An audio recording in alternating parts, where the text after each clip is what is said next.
Hello, adventurers, and welcome back to the Dragon's Lair. Today we will be discussing the final PC that I have for you. So, last but not least, is Prince Zuko. Let's jump right into it, shall we? Starting off with his strength score, he's relatively strong, actually, which is kind of surprising, but not really. So, starting off, when we first meet Zuko, he's a firebender, right? Which is a very strength-based bending style for the most part. So it's not really surprising early on that he's very strong and strength-based, especially not when you, spoiler alert, 3, 2, 1, we should be good, not when you factor in his personality of rush in first and then figure out what's going on later. This, of course, causes a few problems, but nothing he couldn't solve. For instance, when he got himself into an Agni Kai with Zhao. He handled it, but it was because he was so willing to rush into a fight that occurred. An actual example of his strength, rather than just personality and bending basing, is when Uncle Iroh had been captured, by Earth Kingdom soldiers. Yes, I said that right, Earth Kingdom soldiers. Cool. He was being taken back to the Earth Kingdom for, I guess, trial, whatever they were going to do, and Zuko caught up with him. Well, Iroh had been bound by chains, and Zuko ended up breaking those chains up against a rock with one kick. It was actually really impressive. One heel kick, and he managed to break iron chains. So that gives you an idea about how strong he is, because that's not an easy feat. As we move into the later portions of the season, Zuko's strength score becomes less and less important to him as time moves on, as he uses more and more of what Iroh has taught him, and eventually moves into the gang and uses what Aang has taught him. I've already said spoiler alert, so we should be good there. Covered my bases. So, as he does that, his strength score becomes less important to him overall. That doesn't mean his physical strength goes down, but his score is going to go down for D&D based because it's not as important to him. So because of that, I'm going to put minimum first and then maximum at 14 to 18. 14 representing when his strength score isn't as important to him, and 18 representing early on when it's his main bending style. Moving into dexterity. Later on, inversely, Zuko is very dexterity-based as he uses more and more of what Aang has taught him, or he's learned from Aang, I should say. So, yes, early on, Zuko is more of a very straightforward, punch first, ask questions later, as previously mentioned. But then we get into, spoiler alert, 3, 2, 1. You get into something like the fight at the well, where Aang is dodging all of Zuko's attacks that Zuko is throwing and managing to not fall into the well in the process of, right? Then you do things like the flips that Zuko does, one explicitly when he was breaking into Zhao's prison for Aang, when he's on the underside of a carriage and then he flips into the back portion of the carriage to avoid being seen by guards, and he does this very quickly. We actually don't see really much of what he does in the show. It kind of does a quick cut to just let us know that that's what happened. But it's that sort of thing, where he's dexterous, yes, but as time progresses, it becomes more and more important to him, especially when you factor in the different things that he's picked up from Aang in the process of teaching Aang firebending.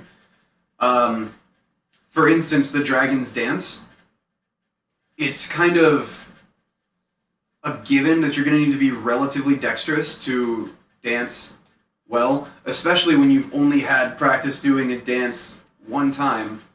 And Zuko manages to do it a second time with Aang without getting fired up by dragons. So there's that. Just as time progresses, Zuko's dexterity becomes more and more important to him.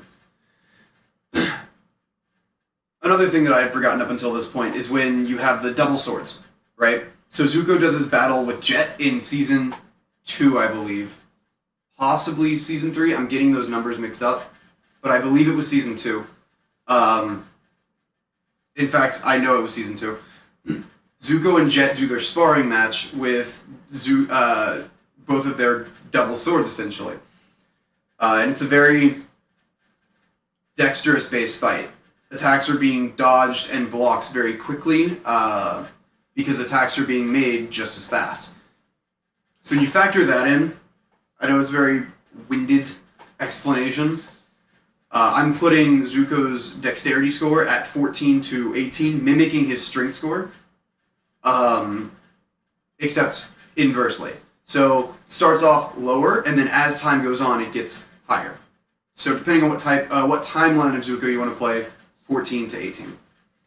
Moving into Constitution. It finally happened. They said it couldn't be done. No one said it couldn't be done, but they said it couldn't be done. And we did it. We finally have a Constitution score that is easily defined. Hear me out. So, ignoring Zuko's scar that he gets before we meet him. Spoiler alert, 3, 2, 1. We should be good. Zuko is the only character in the entirety of the show, with the exception of Iroh, that manages to lightning bend.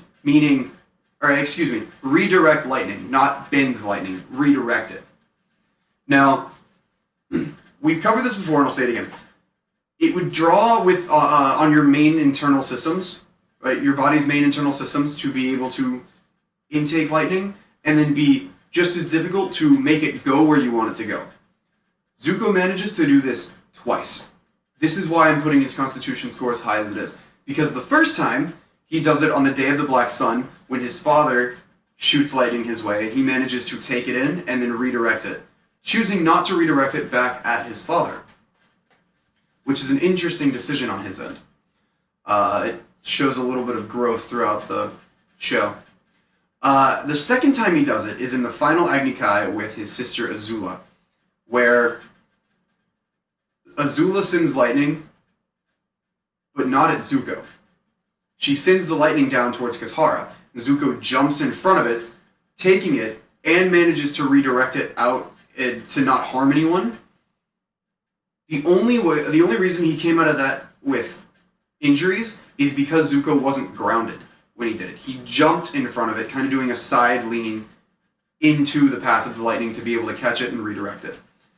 So, I'm placing his Constitution score at 18 to 20 because he manages to redirect lightning twice and is successful both times. Albeit the second time, a little less successful because of his positioning that he was forced to be in to do it. Moving into intelligence.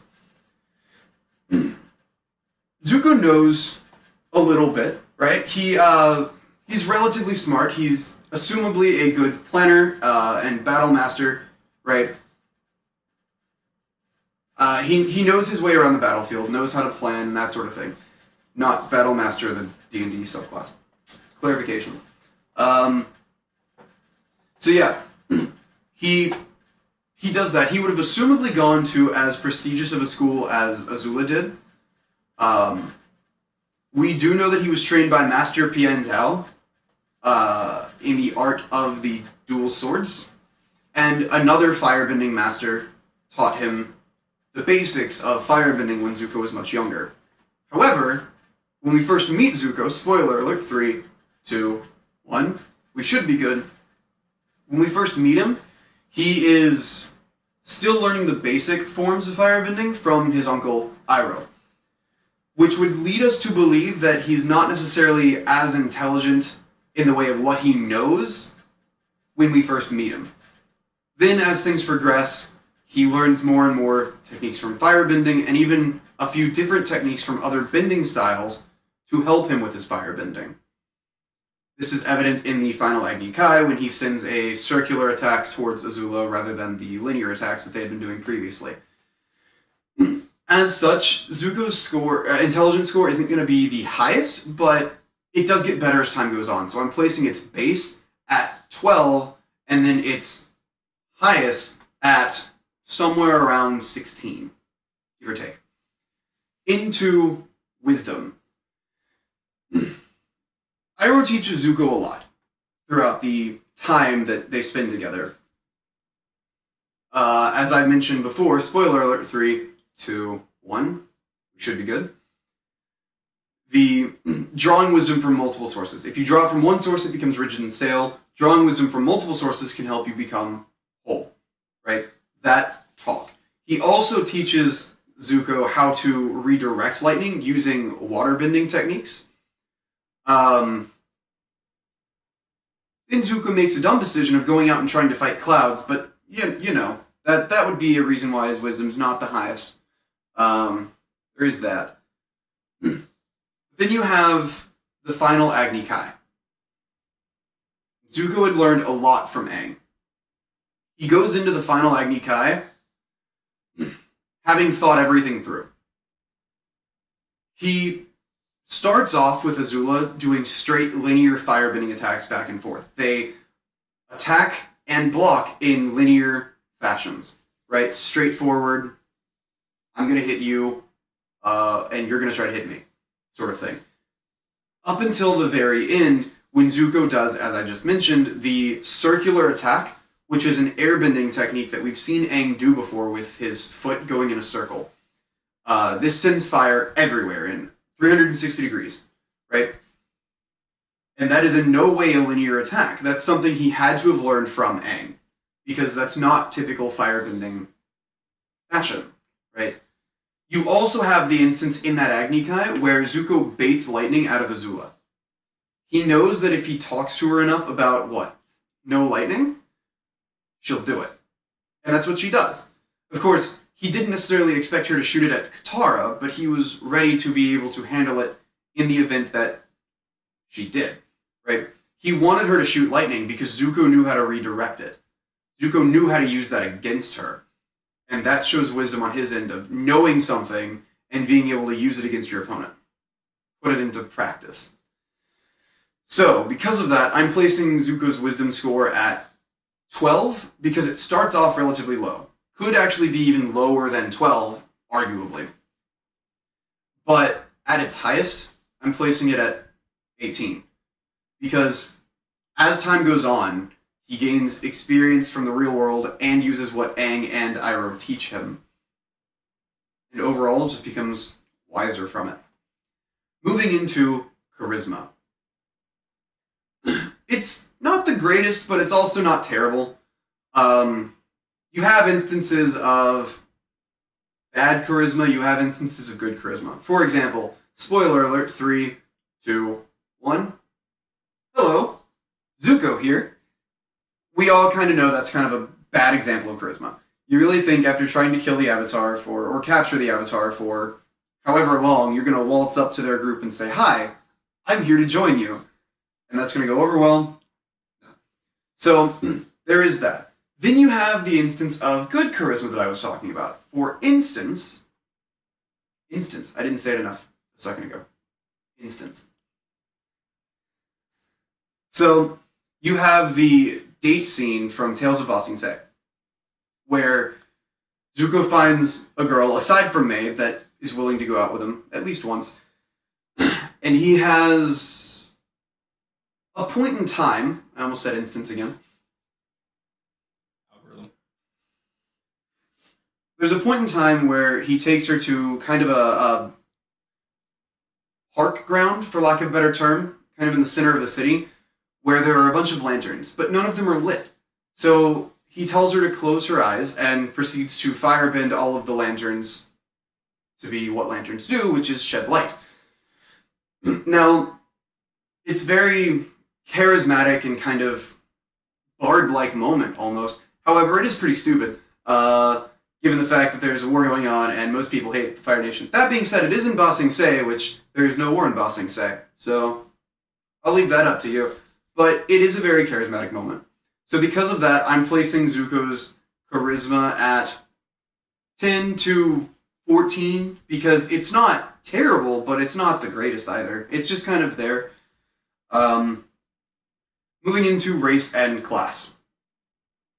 We have Zuko, so he is a human, obviously. I went human variant for the dual wielder feat, which gives you +1 to AC when dual wielding. It gives you the ability to draw and stow 2 weapons at once. And it gives you the ability to dual wield not light weapons or non-light weapons.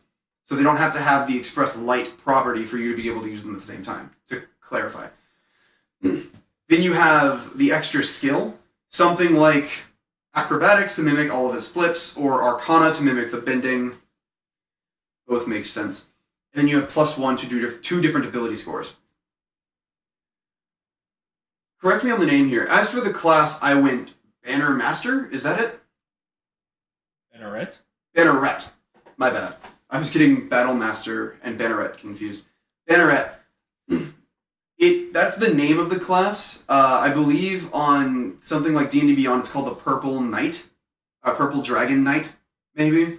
I will leave that in the description below, just for clarification of what it's called on D&D Beyond. This kind of... It's essentially someone's taken on some sort of emblem to represent them in a battle. From like a kingdom sort of thing. And what this does, it's a fighter subclass. It gives Zuko extra attacks, and the class itself gives him the ability to help out his allies by giving them more HP, or temporary HP, for a limited amount of time. So it's something useful for group fighting tactics. Throw in... I did that for the first, 12 levels? Mm-hmm. Yes. Just because you get a few different things like the extra attacks and the temporary HP boosts. Throw in for the next 8 levels something like Druid, which is for elemental casting to mimic his firebending abilities. Specifically Druid Circle of Desert because of the fire-based spells that it gives you. And that's the straightforward build. As for the conceptual build, I would go something like Tiefling or Fire Ganassi. Both gain Dark Vision, both gain Fire Resistance, and both gain spells that are useful for a fire-based entity, I guess, which is what Zuko is. Then you factor in something like the perception of the Tiefling, and in some cases Zuko fits that pretty well. So there is that. Moving into the class. Are we on here? Storm Herald Barbarian. Thank you. I couldn't remember the name of it. I knew it was a martial class, but for some reason the only thing that came up was the rogue, and I knew that wasn't right. Storm Herald Barbarian. Thank you, Chill. What this does is it gives a few different, theoretically, fire-based protections and attacks, depending on what type of storm you choose. This is the, I believe, desert, right? Mm-hmm. Yeah. So the desert path for the Storm Herald Barbarian, it gives resistance to fire damage for you and your allies at a few points. Or at some point it gives you that, and then it gives you the ability for fire-based attacks. So it works. And then from there, if you want to throw in, or lose a few levels in multi-class into an actual caster class for the fire spells, that works too, and goes with it. Into backstory. Zuko was born, the firstborn of Ozai and Ursa, and was the next in line to be Fire Lord. However, Zuko spoke out of turn in one of the firebending war meetings, or Fire Nation war meetings. Ozai didn't like that. It wound up taking Zuko into an Agni Kai. Zuko didn't want to fight, and as such, Ozai burned a scar into Zuko's face, and then proceeded to banish him until he found the Avatar. An entity that hadn't been seen for 100 years at that point, or almost 100 years at that point. Well, Zuko was banished. Luckily for Zuko, Iroh went with him, giving him a ship and a crew in the process, and someone to guide him and teach him as time moves on. This is where Zuko's story begins. As for items, Zuko's double swords could be an item for him. They would be finesse weapons, and could have some sort of enchantment like fire damage. Or at one point, spoiler alert, 3, 2, 1, Zuko is actually able to use them to conjure fire through the swords. He uses the swords to send fire attacks towards Earth Kingdom thugs. They weren't soldiers, but they were claiming to be. So that is a possibility as well. They could be used to conjure specific spells. You could give them some sort of fire-based enchantment. Or you could use them to reflect elemental spells because they are used a couple of times to break through different elemental attacks like water, air, and earth, all of the others. So that is a possibility as well. You can use them to counter those attacks. That is, of course, DM's discretion. Aside from that, that is all I have for you today, you fine adventurers. My next video, since this is the last character video for ATLA, Avatar The Last Airbender, that I will be doing for this series, my next video will be on animals. But if you can't possibly wait until then, feel free to check out my Discord and come hang out on Twitch. If you do have a comment, make sure to leave it down below. Just keep it respectful. Other than that, I will catch you all later.